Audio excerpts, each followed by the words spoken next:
1, 2, 3, 4.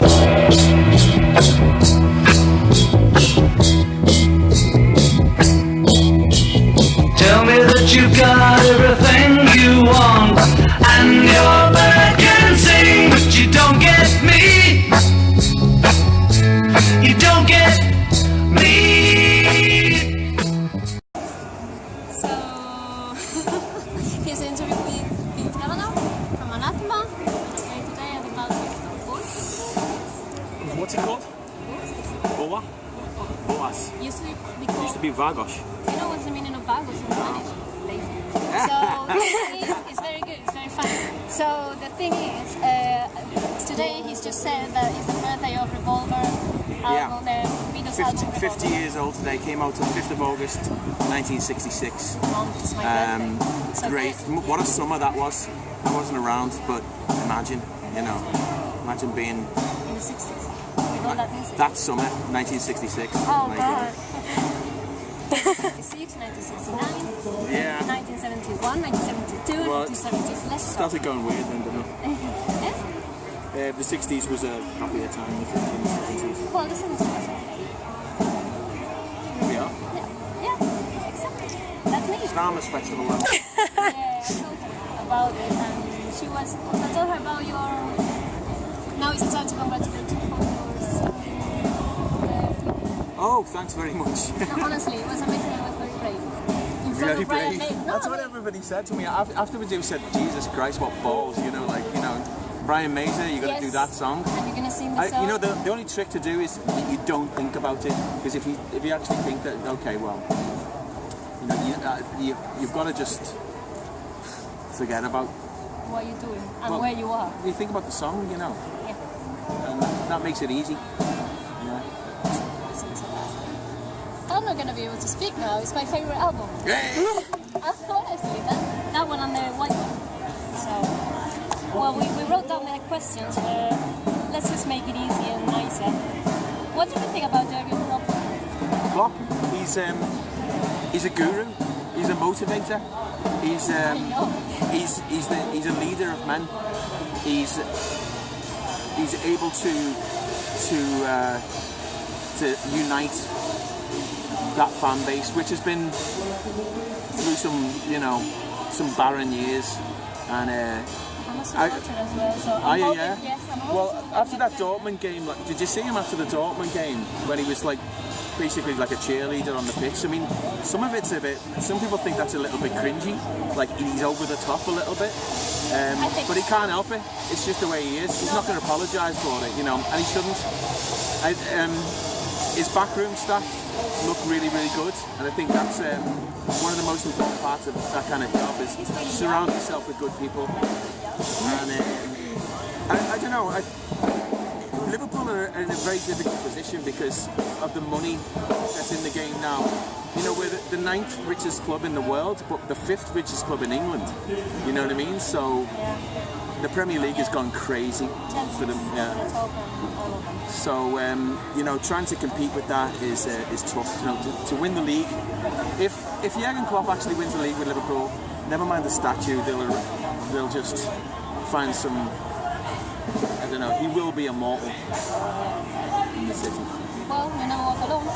Anyway, so you're a producer now. We're very interested in your career as a producer. Yeah, I'm more into that. I'm producing my own stuff and producing the stuff that we work on together, but I'm not producing any other bands. No, I'm talking about Anathema. Yeah. Stuff, yeah. How are you getting on with it? I'm really enjoying it actually. It's given me a whole new lease of life, creatively speaking, because when in the old days when it was just myself and a 4-track and a guitar, like in a bedroom, I got bored of that, and just getting to. I actually used to work in a studio when I was about 17 for a couple of years. Yeah, so like a commercial studio in Liverpool. So I always had an interest in it. But then once I actually bought the equipment myself and started to set up my own thing, which was about 2009-10, I've been building it since then, so I haven't looked back. And it's enabled me to write and record some of my own music in a way that I would never have done before, and the kind of music that I would never have written before. You know, because there's not a lot of guitars on what I'm doing now. You know, they're there when they're necessary, but I don't exclusively write guitar music anymore. I write with keyboards and synthesizers and drums and things. Yeah. Is that what you're going to play in Brazil? No, with Brazil it's going to be acoustic. Yeah. Yeah. So it's. But is your stuff? I'm not going to play any of my stuff, I don't think, because I want. It's not really the stuff that you can. I don't think I can do it with an acoustic guitar on its own. It's not like straightforward rock or rock ballads or anything like that. We're willing to listen to it. We're going to settle a second fan base now. Yeah, it's different, really. So, I mean, I'd rather. Brazil's a good opportunity for me to play some Anathema stuff that I never played live with the band, like some of the older stuff, you know. Well, stuff like From Judgment, you know, stuff like Forgotten Hopes and maybe Flying and stuff like that. Songs that have kind of disappeared from the set over the years. I'll revisit some of them because I think that they're still like well liked by people, you know. Yeah. You know, so. That's very good. So what about the new album? Yeah, we have Danny and I have been working every day in the studio. We got set up in London. It's basically like a rehearsal space that we've changed into a writing room, really. And it's all my studio gear's in there, and we're there every day. And we're writing, and we've got some demos, and we've got some stuff on here. I'm not allowed to play yet, but but it's going really well. It's for this particular record, the plan was to write the material in advance and make sure that we have time in advance of the album to edit it if necessary, because on previous records you have varying degrees of success of writing something in the studio. Like Distant Satellites, all the music was written, I think, and arranged, apart from one or two songs which we kind of arranged in the studio, and Distant Satellites being one, and a couple of the others maybe. But all of the lyrics were written in the studio. And it not only is it, it's difficult because you don't have time to change anything if you do it and it's done, and that's it. And then you know, you go out on tour and you realise, okay, we have to cut that section and replace this and do that, and you change the songs anyway live. So for this one, the idea is to. So Jake, I'll join you maybe. Yeah, but we're gonna have to go. Okay. Well, it's only there, isn't it? I don't know where it is. Where is it? Sorry, I've got a sort of sign-in section. But we'll continue. So yeah, the idea is to write the record first and go on tour. Yeah. So the tour is the idea behind the tour is to not only test out the material with an audience, but also it's kind of like setting yourself a deadline and pushing yourself to complete the whole record.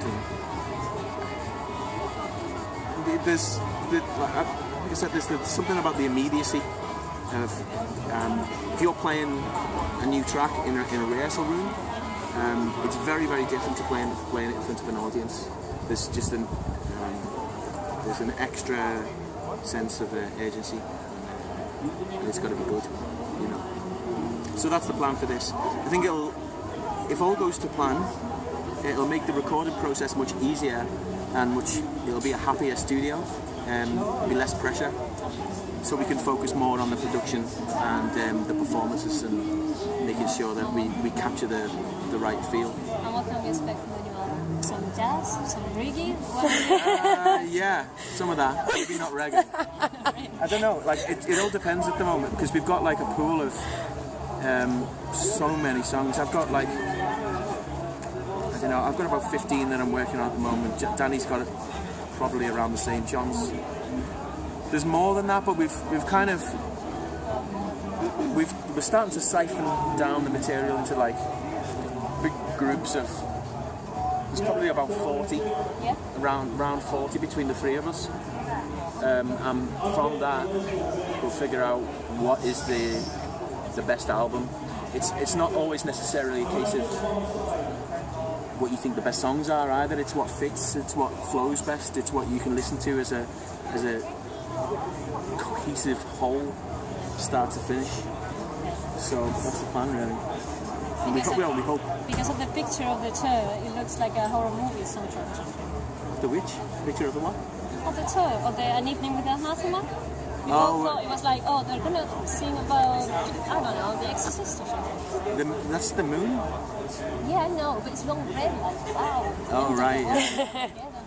Okay, right, yeah. That hadn't occurred to me. It's just a poster that the promoters put together and we didn't really think about it. Okay, fair enough. They asked us, because we'd sent a few demos to the management, and the name of our studio is Apollo. Oh. So they said, okay, well, Apollo, you know, let's Yeah, someone find a picture of the moon, okay, and we'll do a poster with that. Okay. But we don't make those decisions. Have nothing to do with the music. Well, last thing I wanted to say, apart from thank you, is that you said something about my tattoo back in Tenerife. Oh yeah. And I said to you, no, I don't get tattoos from bands. Don't get scared. I don't get tattoos from bands. Well, apparently last Tuesday I changed my mind. And I wanted to show you. Wow. It's my design. Like the Hannibal dice. Jesus. Wow, that's cool. And if the next album is Awful, this is the name of my grandmother. So. Oh, right, yeah. Good thinking. No, it's Good thinking. So there you go. Well, we'll try and make it not be awful. No, it's not going to be awful. I'm sure. I trust you guys. After 20 years, you're not going to disappoint us. But it's true that we are our biggest critics. I think it's like, I mean, how do you measure whether an album's good or not? We certainly don't listen to other people's opinions. We just know in our heart of hearts whether something's good or whether it could be better, really. So that's the only kind of goal, really. The only plan that you can ever have in music, and most things creatively, is to just finish it. You know, that's one of the reasons why we're doing the album this way, is because in the past, like, some of it was unfinished. You know, it's not like, oh, if we had a little bit more time on that, we would have, you know.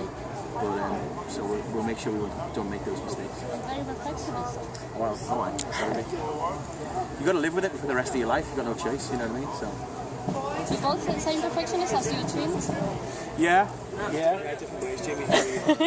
Very organised, aren't you? Very thorough. Which is what I'm trying to do now. So Yeah, I really need to steal him. All right. It's all So right. cheers, guys. No, cheers. Thank you.